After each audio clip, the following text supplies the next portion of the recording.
ബാഹുബലിയുടെ കൂടെ ഇറങ്ങി കന്നഡയിൽ നിന്ന് ഇറ്റടിച്ച പടം.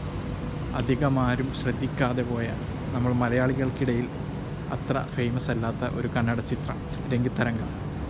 പടം തുടങ്ങുന്നത് ഒരു നായകൻ ഒരു ആക്സിഡൻറ്റിൽ ഹോസ്പിറ്റലൈസ്ഡ് ആവും. അപ്പോൾ നായകൻ എങ്ങനെ ആക്സിഡൻ്റായി, ആക്സിഡൻറ്റിന് ശേഷം മുഴുവൻ ഓർമ്മയും ചങ്ങായിയുടെ പോകുന്നു. അപ്പോൾ എങ്ങനെ ചങ്ങായിക്ക് ആക്സിഡൻ്റായി, തനിക്ക് പ്രിയപ്പെട്ടവരാരൊക്കെയാണ്, ഇതൊക്കെ കൂടി ഒരു അന്വേഷിക്കുന്ന കഥയാണ്. ഒരു ന്യൂസ് ചാനൽ റിപ്പോർട്ടറോട് കൂടിയാണ് അന്വേഷിക്കുന്നത്. ന്യൂസ് ചാനൽ റിപ്പോർട്ടർ ഇക്കാലത്ത് കഥയിലൊരു പ്രധാന കഥാപാത്രമാണ്. അങ്ങനെ ഇവർ അന്വേഷിച്ച് ഒരു ഗ്രാമത്തിലെത്തും. അവിടുന്ന് നടക്കുന്ന സംഭവങ്ങളാണ്. നിങ്ങൾ എഴുതി വെച്ചോ ഗൈസ്, ഇതിൻ്റെ ക്ലൈമാക്സ് നിങ്ങളെ കിളി പുറത്തിരിക്കും, കണ്ണ് നനച്ചിരിക്കും. Write down.